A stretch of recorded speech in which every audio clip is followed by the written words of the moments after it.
नमस्कार, आप देख रहे हैं डीडी न्यूज। आपके साथ मैं हूं गौरव श्रीवास्तव। तो चलिए बुलेटिन की शुरुआत करते हैं और सबसे पहले नजर डालते हैं इस वक्त की हेडलाइंस पर।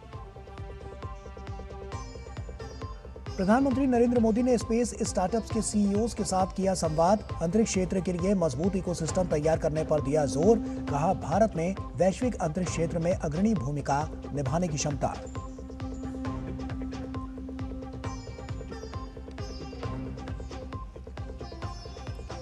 भाजपा ऑफिस में 2 दिन चला मैराथन मंथन। राष्ट्रीय अध्यक्ष नितिन नवीन की अगुवाई में संगठन की आगामी रणनीति पर हुई विस्तार से चर्चा। अगले साल कई राज्यों में होने वाले विधानसभा चुनाव और मिशन 29 पर रहा फोकस। जेन जी से संवाद पर जोर।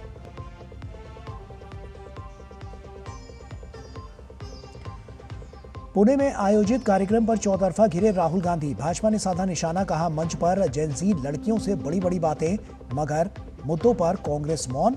संसद में महिला आरक्षण बिल पर समर्थन करने की सलाह।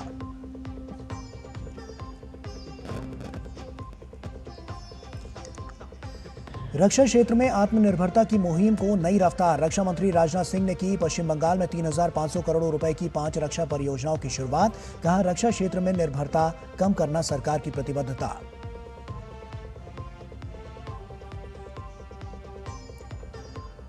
झारखंड में छात्र आंदोलन को लेकर सियासत तेज। प्रदर्शन को लेकर पुलिस कार्रवाई पर भाजपा हमलावर। सोरेन सरकार पर छात्र आंदोलन के दमन का आरोप।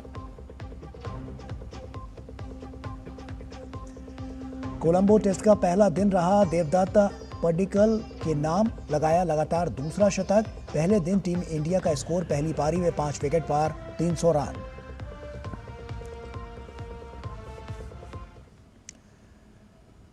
और आइए अब शुरुआत करते हैं। प्रधानमंत्री नरेंद्र मोदी ने स्पेस स्टार्टअप्स के सीईओज के साथ संवाद किया। सीईओज ने अंतरिक्ष क्षेत्र में सरकार के द्वारा की जा रही पहलों की सराहना की। वहीं प्रधानमंत्री ने उनसे निरंतर प्रयत्नशील रहने और अंतरिक्ष क्षेत्र का एक मजबूत इकोसिस्टम तैयार करने पर बल दिया।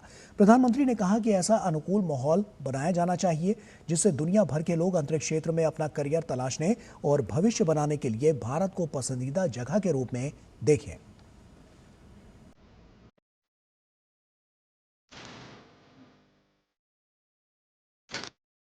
The current government is like super forward looking. I think our space policy is one of the best space policies in the world.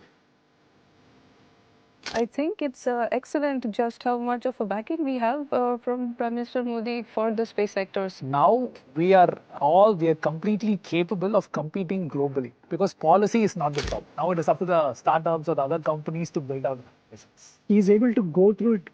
Technology तो ठीक है, आम आदमी के लिए कैसे बना सकते हैं?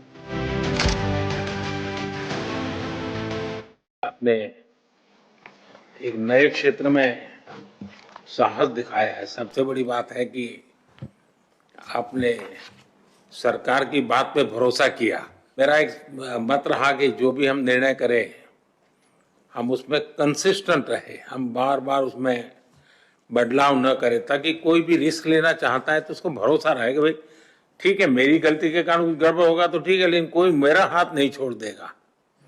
और ये विश्वास पैदा करने का हमारा प्रयास है। We're India's first space tech unicorn. With July 18th को हम भारत का पहला प्राइवेट रॉकेट सक्सेसफुली सैटेलाइट्स को इजेक्ट करके लॉन्च किया था। And this is just the beginning. Generally we say that just a warm up for Skyroot. अभी शुरुआत है एंड नेक्स्ट ईयर मिड तक हम एक लॉन्च पर मंथ हम कर रहे हैं। And also like thanks to you sir for opening up the sector. 3 factory बन चुका है, 1 रॉकेट पर मंथ का कैपेसिटी है already. And this is just the beginning. अभी फ्यूचर ड्रीम है कि 1 लॉन्च पर वीक करना है और सेवरल लॉन्चेस पर डे।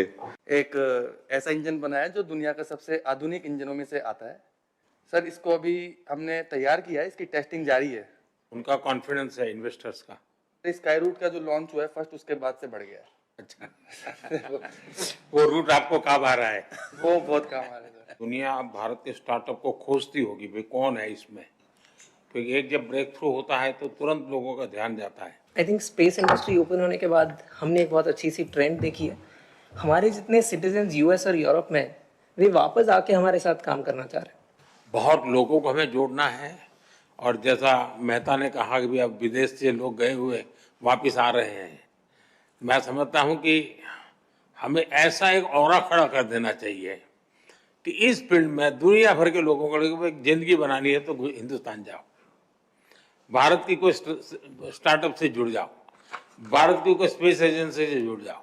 मैं पक्का मानता हूं जी, पूरा टैलेंट पूल जो है एक मैग्नेट की तरह आपके कारण हम खींच सकते हैं, और वो हमारी एक बहुत बड़ी ताकत बन सकता है। हमारा विजन है कि नेक्स्ट 18 मंथ्स में हम ग्लोबल ग्राउंड स्टेशन नेटवर्क लगाना चाहते हैं। हम जो सैटेलाइट्स का इंजन होता है, जो सैटेलाइट को एक जगह से दूसरा जगह ले जाता है स्पेस में, 5 साल या 15 साल तक ले जाता है सैटेलाइट्स को, वो इंजन्स बनाते हैं सर। ग्लोबली बहुत अच्छा ट्रैक्शन मिला है, एंड ये भी आपका एफर्ट भी इसमें बहुत है सर, कि इंडिया का कंपनीज अभी एक्सपोर्ट करने के लिए गवर्नमेंट का सपोर्ट है। कॉस्ट में हम बहुत कॉम्पिटिटिव है, टैलेंट में तो कोई प्रश्न ही नहीं उठता है, और रिस्क टेकिंग कैपेसिटी हमारे देश के लोगों की वैसे भी ज्यादा होती है, और उसके कारण हम बहुत तेजी से अपनी जगह बना सकते हैं। This robotic spacecraft will go to space, physically capture the dead satellite and remove it from the orbit. We are the first Indian company working on the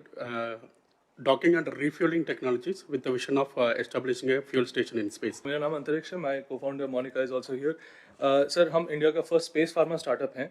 हम ऐसे सैटेलाइट्स बना रहे हैं जो स्पेस में जाके फार्मास्यूटिकल्स मैन्युफैक्चर कर सके और उसे वापस ले आ सके अंतरिक्ष से। आपका नाम अंतरिक्ष रखा क्या आपके परिवार के लोग इसमें थे पहले से? जी सर, मेरी नहीं मेरी मम्मी ने रखा था सर। एक लॉन्च के बाद लास्ट वन मंथ में 8 लॉन्च कॉन्ट्रैक्ट मिला, 8 लॉन्चेस के लिए, और मोस्टली इंटरनेशनल है। तो अभी तो 10 लाख फार्मर के साथ we are planning to launch this information. ये आपके लिए, ताकि एक याद बनी रहे कि आपकी ओपनिंग जो आपने ओपन किया था प्राइवेट सेक्टर, उससे जो प्राइवेट सैटेलाइट है उससे भारत की ब्यूटी जो दिख रही है।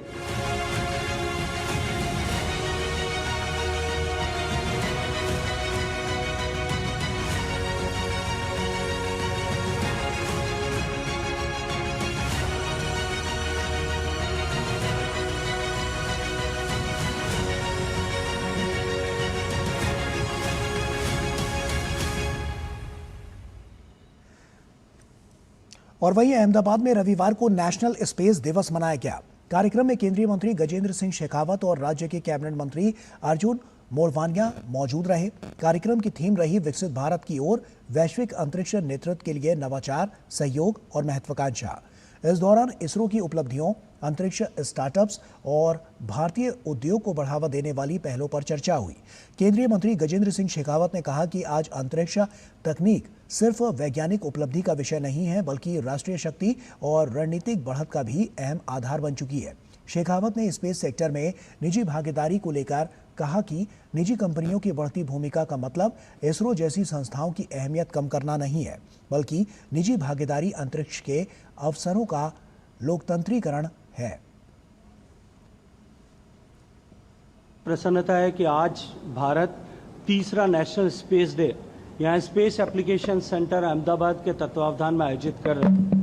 प्राइवेटाइजेशन करके भारत के लिए अपार संभावनाओं का द्वार इसके लिए सृजित किया गया। महान वैज्ञानिकों ने, वैज्ञानिक सपूतों ने उनके अनुभव के आधार पर, उनकी प्रतिभा के आधार पर और उनके परिश्रम के आधार पर जिस तरह का मुकाम भारत ने हासिल किया है, मैं ये मानता हूँ कि आने वाले समय में भारत जो आज एक मजबूत स्थिति में इस क्षेत्र में खड़ा है, आने वाले समय में विश्व का अग्रणी और लीडरशिप स्टेटस को प्राप्त करेगा।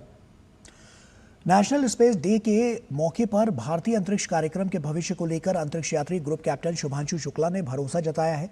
उन्होंने कहा है कि भारत के स्पेस सेक्टर का भविष्य बेहद उज्जवल है, लेकिन इसे नई ऊंचाइयों तक पहुंचाने के लिए लगातार मेहनत, समय और संसाधनों की जरूरत होगी। शुभांशु शुक्ला अहमदाबाद स्थित स्पेस एप्लीकेशन सेंटर में आयोजित इस नेशनल स्पेस डे समारोह में शामिल हुए। उन्होंने कहा कि ये दिन 23 अगस्त 2023 को चंद्रयान 3 की चंद्रमा के दक्षिणी ध्रुव पर सफल सॉफ्ट लैंडिंग की ऐतिहासिक उपलब्धि की याद में बनाया जाता है। चंद्रयान 3 की सफलता के साथ भारत चांद के दक्षिणी ध्रुवीय क्षेत्र में पहुंचने वाला दुनिया का पहला देश बना था। 23 अगस्त 2023 से ये सेलिब्रेशन हमने शुरू किया जब इसरो ने सक्सेसफुली चंद्रयान 3 मिशन का लैंडिंग साउथ पोल पे, मून पे किया था। वो बहुत बड़ा मॉन्यूमेंटल डे था हमारे लिए, और उसी के मेमोरी में हम इस डे को नेशनल स्पेस डे की तरह सेलिब्रेट करते हैं। आपने देखा आज किस तरह के लोग यहाँ किस तरह से एक्साइटमेंट के साथ, इंथुजियाज्म के साथ जुड़े हुए हैं। बच्चे आए थे जिन्होंने रॉकेटरी कंपटीशन में पार्टिसिपेट किया था, रोवर चैलेंज में पार्टिसिपेट किया था, और इतने सारे लोग आए थे जो सुनना चाहते थे कि क्या हो रहा है, किस तरह की जानकारी दी गई। And today's space day celebration was also mix of private and the public sector. In space का रिप्रेजेंटेशन था। एक राष्ट्र एक चुनाव को लेकर गठित संयुक्त संसदीय समिति की अहम बैठक सोमवार 24 अगस्त को संसद भवन में एनेक्सी में होगी। वहीं बैठक की अध्यक्षता समिति के अध्यक्ष पीपी चौधरी करेंगे। बैठक में संविधान के 129वें संशोधन विधेयक 2024 और केंद्र शासित प्रदेश कानून संशोधन विधेयक 2024 से जुड़े मुद्दों पर विभिन्न पक्षों और विशेषज्ञों के विचार सुने जाएंगे। बैठक की शुरुआत सुबह 11 बजे पूर्व केंद्रीय मंत्री और राज्यसभा सांसद पी चिदंबरम के साथ संवाद से होगी और इसके बाद समिति के सदस्य दिल्ली के पद्म पुरस्कार विजेताओं के साथ चर्चा करेंगे और दोपहर में national first policy research centre और Vidhi centre for legacy legal policy के प्रतिनिधियों से भी समिति विचार विमर्श करेगी। गौरतलब है कि समिति एक राष्ट्र एक चुनाव के प्रस्ताव के संवैधानिक और कानूनी पहलुओं पर विभिन्न राजनीतिक दलों और विशेषज्ञों से लगातार सुझाव ले रही है।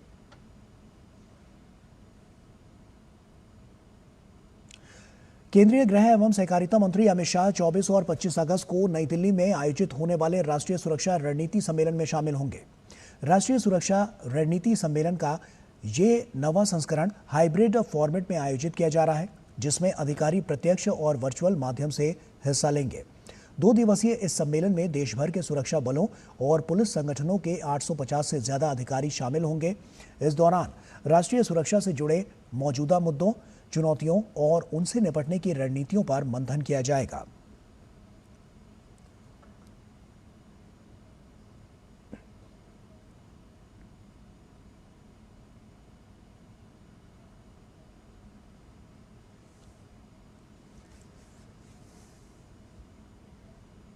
भाजपा के राष्ट्रीय अध्यक्ष नितिन नवीन ने अपनी टीम के साथ 2 दिन दिल्ली में मैराथन मंथन किया। इस मंथन में क्या निकला, खैर ये तो भविष्य बताएगा, मगर एक बात तो तय है कि भाजपा ने आगामी रणनीति के जरिए कई लक्ष्यों को एक साथ साधने का टारगेट फिक्स किया है। 2 दिन चली बैठक में बीजेपी ने वैचारिक और राजनीतिक मुद्दों पर अपना रुख स्पष्ट किया और रणनीति का ताना बाना बुना। भारतीय जनता पार्टी की नई राष्ट्रीय टीम की 2 दिवसीय बैठक रविवार को दिल्ली में संपन्न हो गई। राष्ट्रीय अध्यक्ष नितिन नवीन की अध्यक्षता में हुई इस बैठक में संगठन को मजबूत करने, आगामी विधानसभा चुनाव की तैयारियों, युवाओं और जेन जी के साथ संवाद बढ़ाने के साथ साथ प्रधानमंत्री नरेंद्र मोदी के सार्वजनिक जीवन के 25 वर्ष पूरे होने के अवसर पर देशव्यापी सेवा अभियान की रूपरेखा पर मंथन हुआ। बैठक के दूसरे दिन संगठनात्मक मंथन का फोकस सामाजिक सरोकार और सेवा कार्यक्रमों पर रहा। राष्ट्रीय पदाधिकारियों की बैठक के बाद राज्यों के प्रदेश अध्यक्षों, संगठन महामंत्रियों और प्रत्येक राज्य से चुने गए कार्यकर्ताओं के साथ विशेष कार्यशाला भी आयोजित की गई। 25 साल का औचित्य ध्यान में लेते हुए हम इसको एक सेवा संकल्प अभियान, एक मास का पूरे देश में ये अभियान चलाए और जिसमें मोदी जी के व्यक्तित्व का अहम जो सेवा का भाव है उसको लेकर ये पूरे अभियान में कई गतिविधियां हो। इससे पहले 22 अगस्त को राष्ट्रीय अध्यक्ष नितिन नवीन ने नई टीम के साथ संगठन के अगले चरण की रणनीति पर मंथन किया। बैठक में राष्ट्रीय पदाधिकारियों का परिचय हुआ और आने वाले चुनाव को देखते हुए संगठन को बूथ स्तर तक मजबूत करने पर जोर दिया गया। प्रधानमंत्री नरेंद्र मोदी ने भी नई टीम से मुलाकात की और संगठन को मजबूत करने और जनता के साथ पार्टी का संपर्क और गहरा करने का संदेश दिया। 2 दिवसीय बैठक में बीजेपी ने वैचारिक और राजनीतिक मुद्दों पर भी अपना रुख स्पष्ट किया। वंदे मातरम के सम्मान और इसकी ऐतिहासिक विरासत की रक्षा को लेकर पार्टी ने बाकायदा प्रस्ताव पारित किए। साथ ही युवाओं, खासकर जेन जी से संपर्क बढ़ाने के लिए विशेष आउटरीच कार्यक्रम पर भी काम शुरू करने का फैसला हुआ। नितिन नवीन के नेतृत्व वाली बीजेपी की नई टीम उत्साह से लबरेज है। उम्मीद की जा सकती है कि पार्टी के शीर्ष नेतृत्व से मिले निर्देश के बाद पूरी टीम बीजेपी को ग्रास रूट पर मजबूत करने में पूरी ताकत के साथ जुटेगी। भारतीय जनता पार्टी दुनिया की एकमात्र ऐसी पार्टी है जो पार्टी 24/7 और सालों भर काम करती है ताकि युवाओं के साथ और जनता के साथ सीधा संवाद किया जा सके। इसी कड़ी में 2 दिनों तक नितिन नवीन की नई कैबिनेट ने दिल्ली में खूब माथापच्ची किया कि आखिर किस तरीके से सत्ता और संगठन के बीच संतुलन साधना है और जनता के दिलों पर राज करना है। कैमरामैन ललित के साथ दिल्ली से मैं राजेश राज, डीडी न्यूज के लिए। बीजेपी मुख्यालय में पार्टी के राष्ट्रीय पदाधिकारियों की बैठक के बाद बीजेपी नेता स्मृति ईरानी ने महिला आरक्षण के मुद्दे पर कांग्रेस पर निशाना साधा। कांग्रेस पार्टी के पूर्व राष्ट्रीय अध्यक्ष ने एक कार्यक्रम में ये कहा कि वो महिलाओं का समर्थन करते हैं। आज मैं कांग्रेस पार्टी के पूर्व राष्ट्रीय अध्यक्ष से ये निवेदन करती हूं, प्रधानमंत्री मोदी ने देश भर में महिलाओं को 33% आरक्षण मिले, देश की संसद में वो संसद का गौरव बढ़ाएं, ऐसा प्रस्ताव, ऐसा कानून पारित किया है। प्रधानमंत्री मोदी ने सभी राजनीतिक दलों से ये अपील की है कि वो त्वरित रूप से महिला आरक्षण का ये संकल्प देश भर में लागू करने के लिए प्रधानमंत्री का सहयोग करें। और वहीं स्मृति ईरानी ने वंदे मातरम को लेकर भी कांग्रेस पर हमला बोला। उन्होंने कहा कि वंदे मातरम की जिन पंक्तियों को कांग्रेस कार्यालय में रोका गया उनमें मां दुर्गा की उपासना का भाव है। स्मृति ईरानी ने कहा कि अगर कांग्रेस महिलाओं के सम्मान और उनके प्रति अपनी प्रतिबद्धता की बात करती है तो उसे मां दुर्गा के जय घोष वाले वंदे मातरम का पूरा मंचन कांग्रेस मुख्यालय में करना चाहिए। वंदे मातरम में भी जिन पंक्तियों को कांग्रेस मुख्यालय में रोका गया उन पंक्तियों में मां दुर्गा का उल्लेख है। जिस दुर्गा स्वरूपा को हम शक्ति के केंद्र की दृष्टि से उपासना करते हैं, उस दुर्गा मां का जय घोष, वंदे मातरम का पूरा मंचन, पूरा गायन कांग्रेस मुख्यालय में हो, ताकि महिलाओं के प्रति जो उन्होंने रुचि और रुझान दिखाया है उसको वो कांग्रेस मुख्यालय और संसद में प्रधानमंत्री मोदी के 33% महिला आरक्षण बिल को त्वरित रूप से लागू करने के संकल्प के माध्यम से जो उन्होंने कहा कल अपने कार्यक्रम में, कांग्रेस के नेता अपने शब्दों को आकार दे सकते हैं, नरेंद्र मोदी के इस संकल्प को अपना सहयोग दे सकते हैं। और केंद्रीय मंत्री गिरिराज सिंह ने भी राहुल गांधी और कांग्रेस पर जमकर निशाना साधा। इस देश को एक ऐसे उदंड अज्ञानी एलओपी मिला है जिसको पता नहीं है 60 साल राज किया नेहरू खानदान ने और नरेंद्र मोदी ने 12 साल में ग्रामीण महिलाओं को सेल्फ हेल्प ग्रुप के तरह 10 करोड़ से ज्यादा महिलाओं को जोड़ा, जो लाखपति दीदी 3 करोड़ बनाया, 3 करोड़ का और लक्ष्य है। ये क्या बोलेगा? रक्षा क्षेत्र में आत्मनिर्भरता की मुहिम अब सिर्फ जरूरत पूरी करने तक सीमित नहीं है। भारत अब हथियार और रक्षा उपकरण बनाने के साथ साथ दुनिया के बाजार में अपनी हिस्सेदारी बढ़ाने की तैयारी में है। पश्चिम बंगाल में करीब 3,500 करोड़ रुपए की 5 बड़ी रक्षा परियोजनाएं इसी बदलती तस्वीर की गवाही दे रही हैं। सवाल सिर्फ आत्मनिर्भर भारत का नहीं, अब लक्ष्य है मेक इन इंडिया से मेक फॉर द वर्ल्ड का और भारत को ग्लोबल डिफेंस मैन्युफैक्चरिंग हब बनाने का। क्या हुआ इस मोर्चे पर आज, देखिए इस पर ये खास रिपोर्ट। रक्षा क्षेत्र में आत्मनिर्भर भारत की मुहिम को अब नई रफ्तार देने की तैयारी है। देश की जरूरत के लिए हथियार और युद्धपोत बनाने के साथ साथ अब दुनिया भर के बाजारों पर भी नजर है। पश्चिम बंगाल में करीब 3,500 करोड़ रुपए की 5 रक्षा परियोजनाओं की शुरुआत के दौरान रक्षा मंत्री राजनाथ सिंह ने साफ किया कि भारत को रक्षा क्षेत्र में किसी दूसरे देश पर निर्भर नहीं रहना है।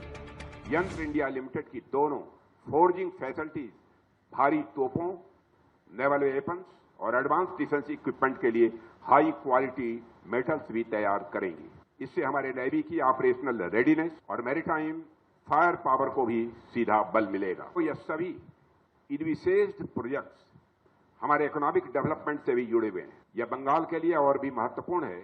यहाँ की इकोनॉमी को अब एक नई गति की आवश्यकता है और मैं आश्वस्त हूं कि हमारे यहाँ के मुख्यमंत्री शिवेंद्र जी अधिकारी का हर प्रकार का सहयोग आप सबको प्राप्त होगा। यह अवसर केवल कुछ इंफ्रास्ट्रक्चर प्रोजेक्ट्स का एक्सपेंशन ही नहीं है, यह ग्लोबल वैक्यूम को भरने की दिशा में एक स्ट्रेटेजिक स्टेप है। तो यह सभी इनविसेस्ड प्रोजेक्ट्स हमारे इकोनॉमिक डेवलपमेंट से भी जुड़े हुए हैं। भारत की रक्षा नीति में अब सिर्फ हथियार खरीदने वाला देश बनने की सोच नहीं, बल्कि हथियार और रक्षा उपकरण बनाने और दुनिया को निर्यात करने वाले देश की तस्वीर सामने है। इसी विजन के तहत पश्चिम बंगाल में रक्षा उत्पादन की क्षमता बढ़ाने के लिए 5 बड़े प्रोजेक्ट्स शुरू किए गए हैं। इस परियोजना की कुल लागत 3,500 करोड़ रुपए है, जिनमें GRSE की 3 नई जहाज निर्माण सुविधाएं और यंत्र इंडिया लिमिटेड की 2 अत्याधुनिक फोर्जिंग सुविधाएं शामिल हैं। इन परियोजनाओं का फोकस सिर्फ उत्पादन बढ़ाना नहीं, बल्कि भारत की स्ट्रेटेजिक ऑटोनॉमी को मजबूत करना है। GRSE यानी garden reach ship builders and engineers limited की क्षमता बढ़ने से बड़े युद्धपोतों और दूसरे समुद्री प्लेटफॉर्म के निर्माण और मरम्मत की क्षमता मजबूत होगी। साथ ही रक्षा मंत्री ने भारत को ग्लोबल शिप बिल्डिंग हब बनाने की संभावना पर भी जोर दिया, जिनके मुताबिक वैश्विक शिप बिल्डिंग सेक्टर में बन रहे अवसरों का फायदा भारत बखूबी उठा सकता है। दूसरी तरफ यंत्र इंडिया की नई फोर्जिंग सुविधाएं रक्षा क्षेत्र के लिए महत्वपूर्ण धातु और फोर्ज कंपोनेंट्स के घरेलू उत्पादन को बढ़ावा देंगी। यानी लक्ष्य सिर्फ अंतिम हथियार तैयार करना नहीं, बल्कि कच्चे माल से लेकर महत्वपूर्ण कंपोनेंट और प्लेटफॉर्म तक पूरी सप्लाई चेन को देश के भीतर मजबूत बनाना है। यानी तस्वीर साफ है, भारत की रक्षा आत्मनिर्भरता का अगला चरण अब मेक इन इंडिया से मेक फॉर द वर्ल्ड की ओर बढ़ रहा है, जिसमें देश की सुरक्षा जरूरतें पूरी करने के साथ साथ भारतीय रक्षा कंपनियों को वैश्विक सप्लाई चेन का हिस्सा बनाना और भारत को बड़े शिप बिल्डिंग और डिफेंस मैन्युफैक्चरिंग हब के तौर पर स्थापित करना इस रणनीति का अहम हिस्सा है। Bureau report, DD news. और बात अब करेंगे झारखंड की। झारखंड में भर्ती परीक्षाओं को लेकर शुरू हुआ छात्र आंदोलन अब सियासी टकराव में बदलता जा रहा है। अभ्यर्थियों पर पुलिस कार्रवाई को लेकर विपक्ष सरकार पर हमलावर है, तो दूसरी तरफ पुलिस ने प्रदर्शन के दौरान हिंसा और सरकारी काम में बाधा डालने का आरोप में कई यहां पर FIR दर्ज की है। लेकिन इस पूरे विवाद के बीच JPSC और JSSC भर्ती परीक्षाओं को लेकर जांच एजेंसियों की पड़ताल ने भी कई गंभीर सवाल खड़े कर दिए हैं। झारखंड में छात्र आंदोलन को लेकर सूबे की सियासत गर्माती जा रही है। बीते दिनों नौकरी के इच्छुक अभ्यर्थियों के प्रदर्शन को लेकर पुलिस कार्रवाई पर विपक्ष लगातार सवाल उठा रहा है। रांची में छात्रा अमीषा प्रसाद को हिरासत में लिए जाने पर मेयर रोशनी खलखो और नेता प्रतिपक्ष बाबूलाल मरांडी ने पुलिस कार्रवाई पर सवाल उठाते हुए सरकार पर छात्र आंदोलन को दबाने का आरोप लगाया। तो सरकार से मैं मांग करता हूं, जो आपने FIR किया है उसको वापस लीजिए। अगर सरकार वापस नहीं लेती है तो नौजवानों से अपील है, जेल से मत डरो, जेल को फाड़ देना। ये पूरी तरह से षड्यंत्र है ये यहाँ की सरकार का कि कैसे छात्र आंदोलन को कमजोर किया जाए। हर बच्चे को चिन्हित कर करके उन लोगों के ऊपर में केस किया जा रहा है और उनके मनोबल को तोड़ा जा रहा है। झारखंड के गिरिडीह और हजारीबाग में पुलिस और प्रदर्शन कर रहे नौकरी के इच्छुक अभ्यर्थियों के बीच झड़प के सिलसिले में 28 नामजद और 900 से अधिक अज्ञात लोगों के खिलाफ 3 प्राथमिकियां दर्ज की गई हैं। ये कार्रवाई रांची के कोतवाली थाने में एक दिन पहले नामजद और 200 अज्ञात लोगों के खिलाफ सरकारी काम में बाधा डालने और पुलिस के साथ झड़प करने के आरोप में 3 प्राथमिकियां दर्ज किए जाने के बाद हुई हैं। झारखंड में भर्ती परीक्षाओं में कथित अनियमितताओं के विरोध में हजारों छात्र मुख्यमंत्री हेमंत सोरेन का पुतला जलाने के लिए शुक्रवार को गांधी मैदान में एकत्र हुए थे। इस दौरान प्रदर्शनकारियों और पुलिस के बीच झड़प भी हुई थी। इस बीच अभ्यर्थी न्याय मंच ने 24 अगस्त से पूरे राज्य में भर्ती व्यवस्था सुधार यात्रा निकालने का ऐलान किया है। यात्रा झारखंड के सभी 24 जिलों से होकर गुजरेगी। मंच ने चेतावनी दी है कि अगर सरकार ने 15 सितंबर को उच्च न्यायालय की सुनवाई में अपना पक्ष मजबूती से नहीं रखा तो मुख्यमंत्री आवास तक मार्च और अनिश्चितकालीन सड़क जाम किया जाएगा। वहीं सुप्रीम कोर्ट में 24 अगस्त को ही झारखंड सिविल सेवा परीक्षा में धांधली की CBI जांच संबंधी याचिका पर भी सुनवाई होनी है। उधर राज्य के चर्चित JPSC और JSSC भर्ती परीक्षा विवाद में CID और SIT की पड़ताल में कई चौंकाने वाले खुलासे हुए हैं। परीक्षाओं के विज्ञापन से लेकर अंतिम चयन और इंटरव्यू तक हर स्तर पर सेटिंग की एक समानांतर व्यवस्था सक्रिय थी। सेटिंग के इस खेल में पिछले 3 वर्षों में करोड़ों रुपए की उगाही हुई है, जिसकी समानांतर जांच ईडी ने भी शुरू की है। अब तक जितने भी साक्ष्य मिले हैं, उसके आधार पर जांच एजेंसियों का मानना है कि परीक्षाओं का आयोजन करने वाली outsourcing agency TSR data processing private limited का पूर्व मार्केटिंग मैनेजर अभय कुमार तिवारी इस मेरिट स्कैम का सबसे अहम किरदार है। आरोपियों के बयानों से यह खुलासा हुआ है कि भर्ती प्रक्रिया के अलग अलग चरणों के लिए बाकायदा दरें तय थी। 11वीं से लेकर 14वीं जेपीएससी परीक्षाओं में अंतिम चयन और इंटरव्यू में नंबर बढ़ाने के नाम पर करोड़ों रुपए के वारे न्यारे किए गए। जेपीएससी की पूर्व उप परीक्षा नियंत्रक श्वेता गुप्ता से हुई पूछताछ ने इस मामले में ऊपरी दबाव की परतें खोल दी हैं। उनके बयानों के मुताबिक 11वीं, 13वीं और 14वीं जेपीएससी के विवादित परिणाम तत्कालीन अध्यक्ष एल खियांगते के सीधे निर्देश और दबाव में जारी किए गए थे।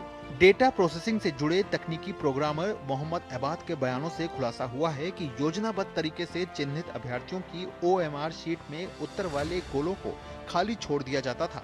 परीक्षा संपन्न होने के बाद जब आधिकारिक उत्तर कुंजी उपलब्ध हो जाती थी, तब स्कैनिंग और डिजिटल मूल्यांकन के दौरान उन खाली खानों में सही उत्तर भर दिए जाते थे। जांच में सामने आया है कि जेएसएससी सीजीएल परीक्षा में चुनिंदा अभ्यर्थियों से 12-12 लाख रुपए की भारी भरकम राशि वसूल कर उन्हें परीक्षा से ठीक पहले एक सुरक्षित स्थान पर एकत्र किया गया। वहां उन्हें लगभग 65 प्रश्नों के उत्तर रटवाए गए। जांच एजेंसियां अब इस मामले में अधिकारियों की संलिप्तता की जांच कर रही हैं। झारखंड में भर्ती परीक्षाओं का विवाद गहराता ही जा रहा है। छात्र व्यवस्था में सुधार और कथित अनियमितताओं पर कार्रवाई की मांग कर रहे हैं। वहीं विपक्ष लगातार सरकार को घेर रहा है और जांच एजेंसियां कथित भर्ती नेटवर्क की परतें खोलने में जुटी हैं।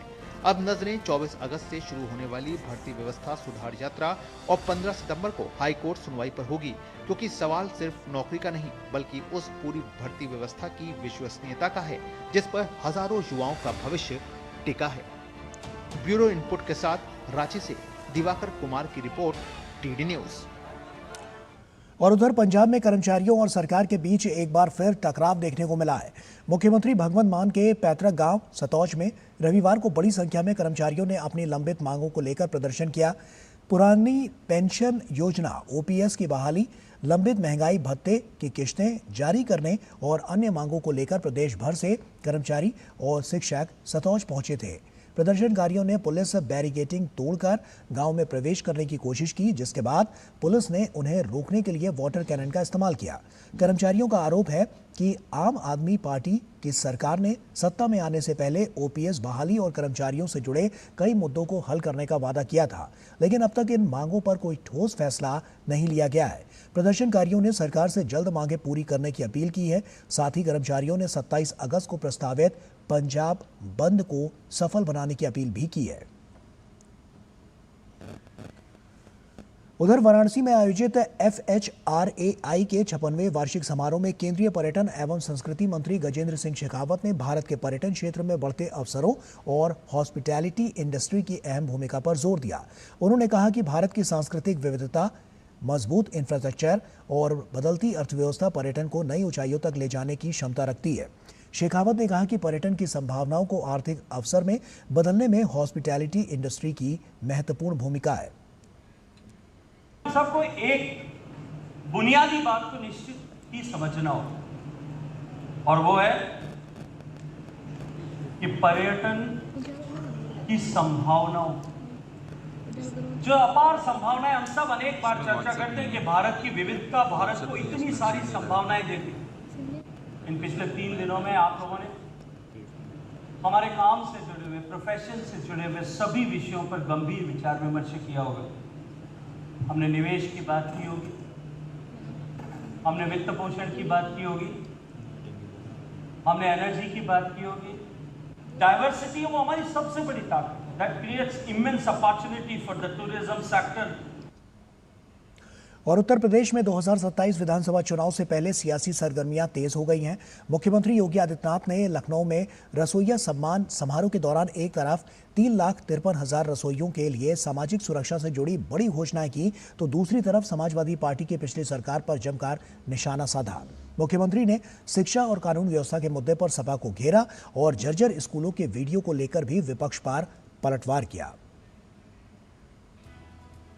मुख्यमंत्री योगी आदित्यनाथ ने समाजवादी पार्टी पर जमकर निशाना साधा। 2017 से पहले की सरकार पर शिक्षा और कानून व्यवस्था के मुद्दे पर तीखा हमला बोलते हुए उन्होंने कहा कि पिछली सरकार के दौर में शिक्षा व्यवस्था बदहाल थी और गरीब परिवारों के बच्चे मुश्किल परिस्थितियों में स्कूल जाने को मजबूर थे। लखनऊ में मध्याह्न भोजन योजना के रसोइयों के सम्मान के समारोह के मंच से उन्होंने दावा किया कि भाजपा की डबल इंजन सरकार के नेतृत्व में प्रदेश की शिक्षा व्यवस्था नकल से मुक्त होकर बेहतर शिक्षा की दिशा में आगे बढ़ रही है।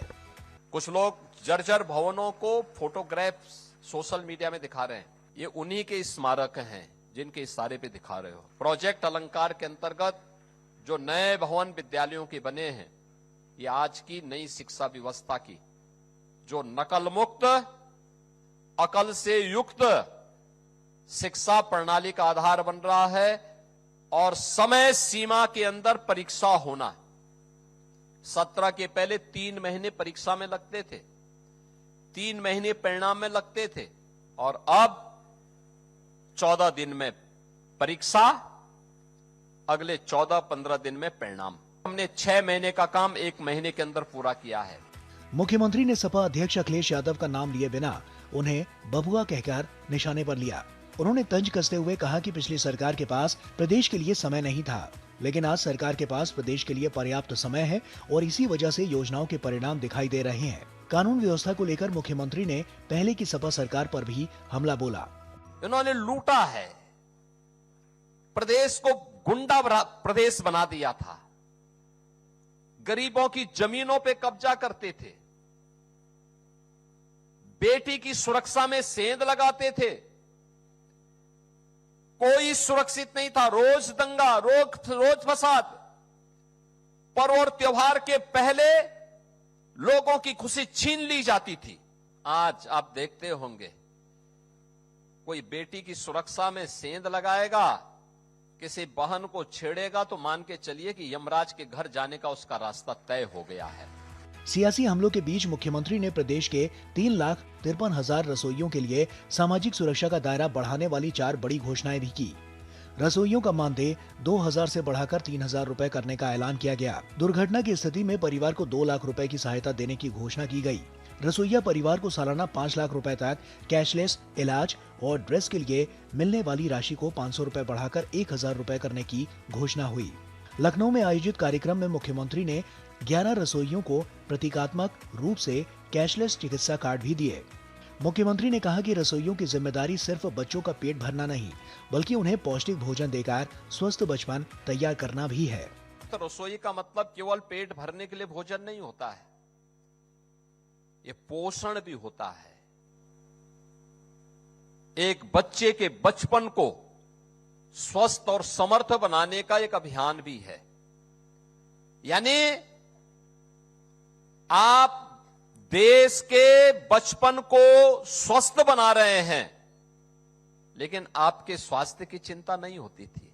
और अब 5 लाख रुपए का प्रतिवर्ष आप लोग अपना उपचार किसी भी पैनल्ड हॉस्पिटल में करवा सकते हैं, कोई आपको मना नहीं कर सकता। ये आपको पहले कभी नहीं मिला। रसोइया सम्मान समारोह में मुख्यमंत्री योगी आदित्यनाथ ने एक ओर सरकार की योजनाओं और उपलब्धियों का जिक्र किया, तो दूसरी ओर शिक्षा, कानून व्यवस्था और स्कूलों की स्थिति को लेकर पिछली सरकार पर जमकर निशाना साधा। कार्यक्रम में की गई घोषणाओं से रसोइयों को आर्थिक मदद, बेहतर स्वास्थ्य सुविधा और सामाजिक सुरक्षा मिलने की उम्मीद है। Bureau report, DD news. और मुख्य चुनाव आयुक्त ज्ञानेश कुमार के नेतृत्व में एक प्रतिनिधि मंडल सोमवार से 2 दिन के उत्तर प्रदेश के दौरे पर रहेगा और इस दौरान चुनावी प्रक्रिया को जमीनी स्तर पर मजबूत करने, युवाओं और भावी मतदाताओं को चुनाव प्रणाली से जोड़ने और चुनावी साक्षरता बढ़ाने पर जोर रहेगा। प्रतिनिधि मंडल बूथ लेवल अधिकारियों से भी संवाद करेगा। इस प्रतिनिधि मंडल में senior deputy election commissioner Manish Garg, director general media Ashish Goyal, director general IT doctor Seema Khanna समेत आयोग के वरिष्ठ अधिकारी शामिल होंगे। दौरे की शुरुआत लखनऊ के कॉलवेन तालुकेदार्स कॉलेज में छात्रों के साथ संवाद कार्यक्रम से होगी और इसके बाद ज्ञानेश कुमार इंदिरा गांधी प्रतिष्ठान में ELC 2.0 और ECI नेट पर आयोजित क्षेत्रीय सम्मेलन में शामिल होंगे। उत्तर प्रदेश में ELC और ECI नेट से जुड़े सम्मेलन 3 चरणों में लखनऊ, मेरठ और वाराणसी में आयोजित किए जाएंगे। लखनऊ चरण में 20 जिलों के निर्वाचन अधिकारी और संबंधित अधिकारी हिस्सा लेंगे। निर्वाचन आयोग युवाओं और पहली बार मतदान करने वाले मतदाताओं को चुनावी प्रक्रिया से जोड़ने के लिए इलेक्टोरल लिटरेसी क्लब ELC के जरिए जागरूकता अभियान चला रहा है। दौरे के दूसरे दिन मुख्य चुनाव आयुक्त करीब 500 BLO से संवाद करेंगे और जमीनी स्तर पर चुनाव व्यवस्था को और प्रभावी बनाने पर चर्चा करेंगे। रामनगरी अयोध्या में रविवार को श्रावण शुक्ल पक्ष की दशमी के पावन अवसर पर श्री राम जन्मभूमि मंदिर के मुख्य शिखर का धर्म ध्वज बदला गया। धार्मिक परंपरा और विधि विधान के साथ नवीन धर्म ध्वज का आरोहण किया गया। शिखर पर लहराते नए ध्वज के साथ ऊंचाई से नजर आया विशाल मंदिर परिसर श्रद्धालुओं के लिए आकर्षण का केंद्र बन गया। नवीन धर्म ध्वज के आरोहण से पहले विधिवत पूजन किया गया और इसके बाद वैदिक मंत्रोच्चार के साथ ध्वज को मंदिर के मुख्य शिखर पर स्थापित किया गया। नए धर्म ध्वज के लहराते ही श्री राम जन्मभूमि परिसर का दृश्य और अधिक भव्य नजर आया। श्री राम जन्मभूमि तीर्थ क्षेत्र ट्रस्ट की ओर से धर्म ध्वज की तस्वीरें और चलचित्र भी साझा किए गए। ऊंचाई से लिए गए इन दृश्यों में श्री राम जन्मभूमि मंदिर परिसर की विशालता, भव्य स्थापत्य और आसपास का मनोरम दृश्य साफ दिखाई दिया। शिखर पर लहराता नवीन धर्म ध्वज रामनगरी के धार्मिक वातावरण में विशेष आकर्षण का केंद्र बना।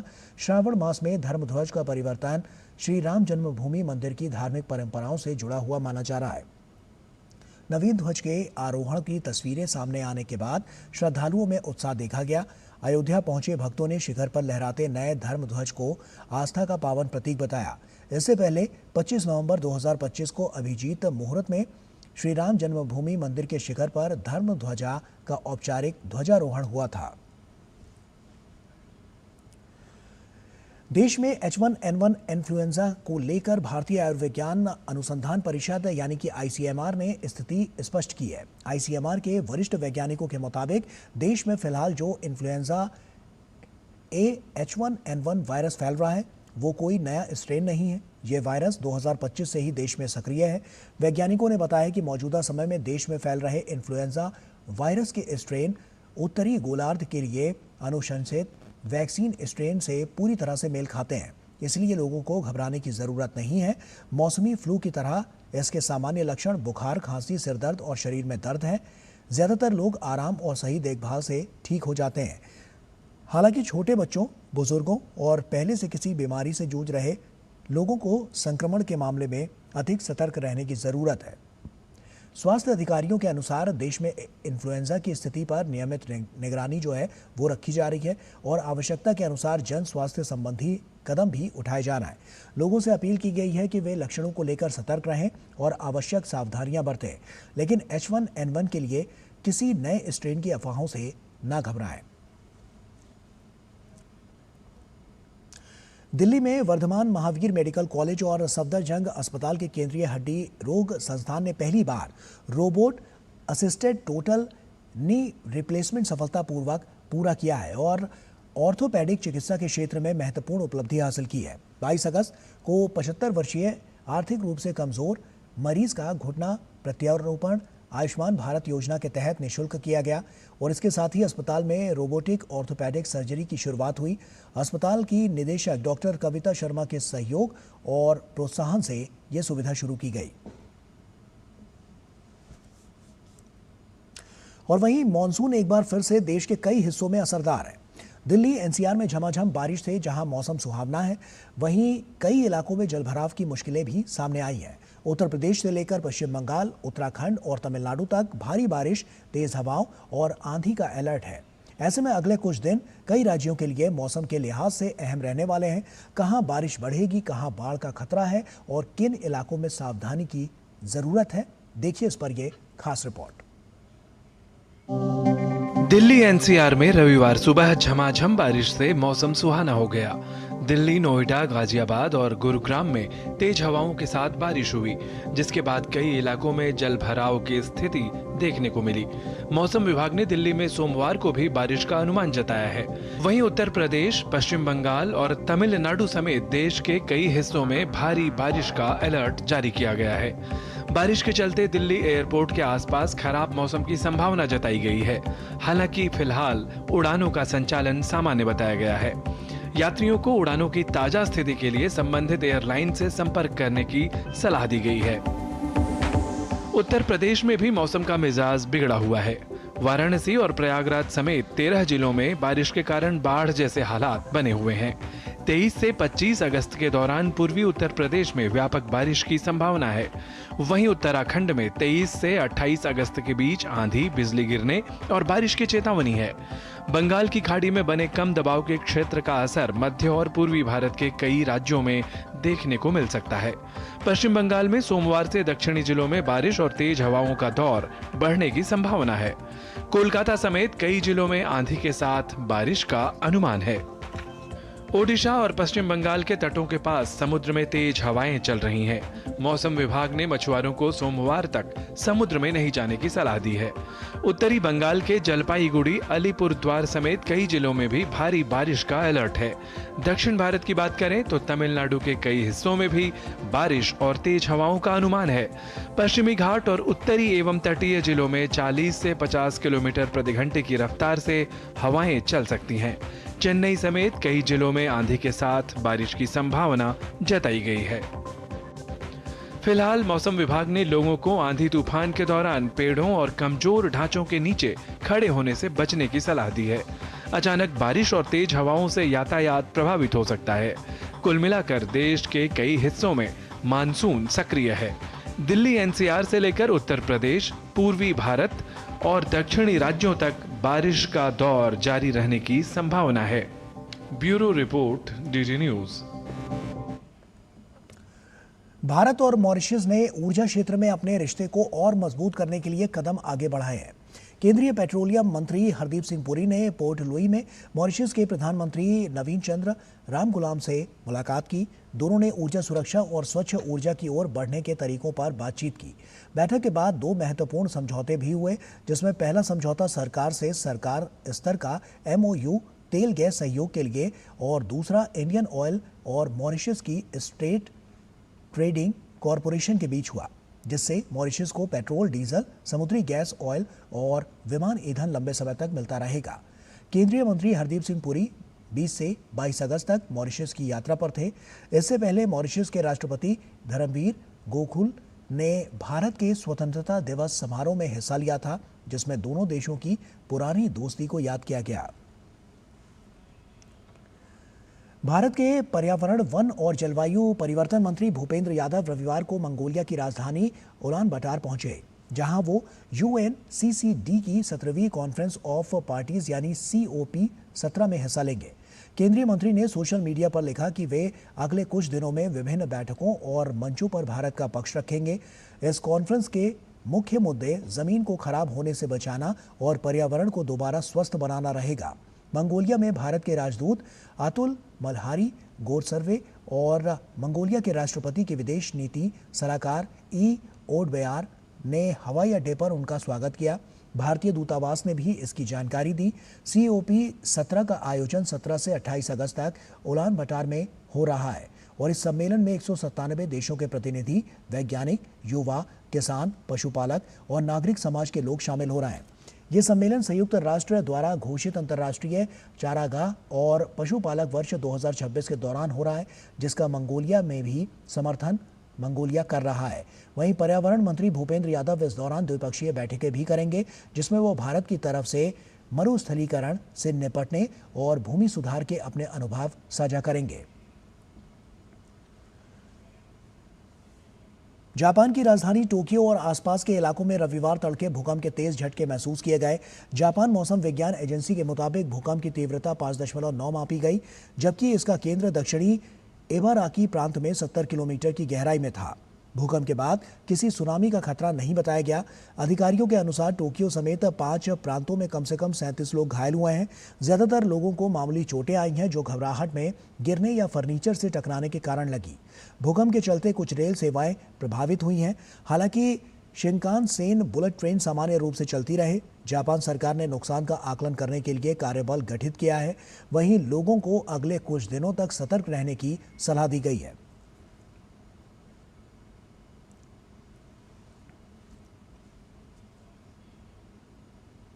अमेरिका और कनाडा के बीच ट्रेड डील को लेकर तनाव बढ़ गया है। बातचीत विफल होने के बाद अमेरिकी राष्ट्रपति डोनाल्ड ट्रंप ने कनाडा पर तीखा हमला बोला है। ट्रंप ने social media platform truth social पर लिखा कि कनाडा एक राज्य बने बिना ही राज्य होने के फायदे चाहता है और लंबे समय से अमेरिकी किसानों पर भारी टैरिफ लगाता रहा है। दरअसल अमेरिका ने कनाडाई उत्पादों पर 50% टैरिफ लगाने का फैसला किया है। इसके जवाब में कनाडा के प्रधानमंत्री मार्क कार्नी ने भी पलटवार करते हुए कहा है कि 8 सितंबर से अमेरिका से आने वाले सामान पर जवाबी शुल्क लगाया जाएगा। कार्नी ने कहा है कि आखिरी दौर की बातचीत में अमेरिका की शर्तें अनुचित थीं। वहीं कनाडा स्टील, एल्यूमीनियम, कृषि उपकरण, डेयरी उत्पाद और इलेक्ट्रॉनिक सामान समेत कई क्षेत्रों पर जवाबी शुल्क लगाने की तैयारी में। इससे दोनों पड़ोसी देशों के बीच व्यापारिक तनाव और गहराने की आशंका है। केंद्रीय गृह एवं सहकारिता मंत्री अमित शाह ने भारत की दिव्यांग पुरुष क्रिकेट टीम से मुलाकात की है। टीम ने इंग्लैंड में आयोजित भारत इंग्लैंड पुरुष मिश्रित दिव्यांग T20 सीरीज 2026 में शानदार जीत दर्ज कर देश का नाम रोशन किया है। अमित शाह ने टीम के खिलाड़ियों को उनकी उपलब्धि के लिए बधाई दी और कहा कि खिलाड़ियों ने अपने प्रतिभा, मेहनत और दृढ़ संकल्प से पूरे देश को गौरवान्वित किया है।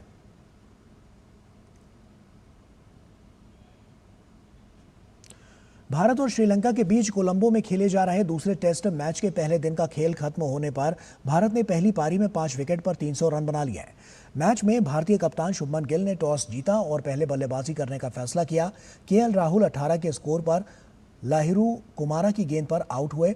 वहीं असिता फर्नांडो ने यशस्वी जायसवाल को 45 के स्कोर पर बोल्ड किया। हालांकि इसके बाद तीसरे विकेट के लिए कप्तान शुभमन गिल और देवदत्त पडिक्कल के बीच 120 रनों की साझेदारी देखने को मिली। शुभमन गिल 50 के स्कोर पर असिता फर्नांडो की गेंद पर डिकवेला को कैच थमा बैठे और वहीं ऋषभ पंत 3 के स्कोर पर रिटायर्ड हर्ट हुए। देवदत्त पडिक्कल जमे रहे और उन्होंने टेस्ट करियर का अपना दूसरा शतक लगाया। पडिक्कल 117 के स्कोर पर नोवांथा की गेंद पर बोल्ड हुए। वहीं रविंद्र जडेजा 43 के स्कोर पर बोल्ड हुए और इस टेस्ट के लिए भारतीय टीम में एक बदलाव किया गया है। स्पिन गेंदबाज कुलदीप यादव की जगह सारांश जैन को प्लेइंग 11 में जगह मिली है। भारतीय टीम सीरीज में 1-0 से आगे है। टीम ने गॉल में खेले गए पहले टेस्ट को 165 रनों से अपने नाम किया था। भारतीय टीम की नजर कोलंबो टेस्ट को जीतकर सीरीज को 2-0 से क्लीन स्वीप करने पर है। भारत ग्लोबल स्पोर्ट्स हब के रूप में अपनी पहचान लगातार मजबूत कर रहा है। बड़ी वैश्विक खेल प्रतियोगिताओं की शानदार मेजबानी के लिए भारत को वैश्विक मंच पर लगातार सराहा जा रहा है। वहीं BWF वर्ल्ड चैंपियनशिप 2026 इसी सिलसिले की महत्वपूर्ण कड़ी रही है। भारत की राजधानी दिल्ली, ऐतिहासिक इंदिरा गांधी इंडोर स्टेडियम और आयोजन बैडमिंटन की दुनिया के सबसे खास मुकाबले BWF वर्ल्ड चैंपियनशिप का। विश्व स्तरीय सुविधाओं, शानदार आयोजन व्यवस्था और भारतीय दर्शकों के उत्साह ने दिल्ली को एक सप्ताह के लिए दुनिया की बैडमिंटन राजधानी बना दिया। इस वैश्विक आयोजन की मेजबानी के लिए भारत ने अपनी खेल अवसंरचना और प्रबंधन में कई बड़े बदलाव किए। दिल्ली के इंदिरा गांधी इंडोर स्टेडियम को वैश्विक सुविधाओं से लैस किया गया। आयोजन स्थल के नवीनीकरण के तहत आधुनिक फ्लोरिंग, अत्याधुनिक लाइटिंग और नए सिरे से लैंडस्केपिंग की गई। यह प्रयास इतने व्यापक रहे कि आयोजन में जुटे BWF अधिकारियों, विदेशी कोचों और खिलाड़ियों ने इनकी भरपूर सराहना की। I'm really impressed, and I thank Samsung India and all the stakeholders, the government, everybody have actually been behind this with the venue, with the operational detail that they've been able to get right for this tournament. I've only heard really positive feedback from players and everybody. मेजबानी के साथ साथ भारतीय खिलाड़ियों ने भी अपने प्रदर्शन से देश का गौरव बढ़ाया। ये आयोजन सिर्फ बैडमिंटन तक सीमित नहीं था, ये भारत की बदलती खेल तस्वीर का प्रतीक भी बना। ओलंपिक खेलों से लेकर विश्व चैंपियनशिप तक भारत लगातार अंतर्राष्ट्रीय आयोजनों की मेजबानी की अपनी क्षमता मजबूत कर रहा है। भारत के एथलीट्स, भारत की टीम बेटर से बेस्ट होती जा रही है। साथियों, यही कॉन्फिडेंस भारत को स्पोर्टिंग लीग के नेक्स्ट लेवल पर ले जा रहा है। 2030 कॉमनवेल्थ गेम्स भारत होस्ट कर रहा है।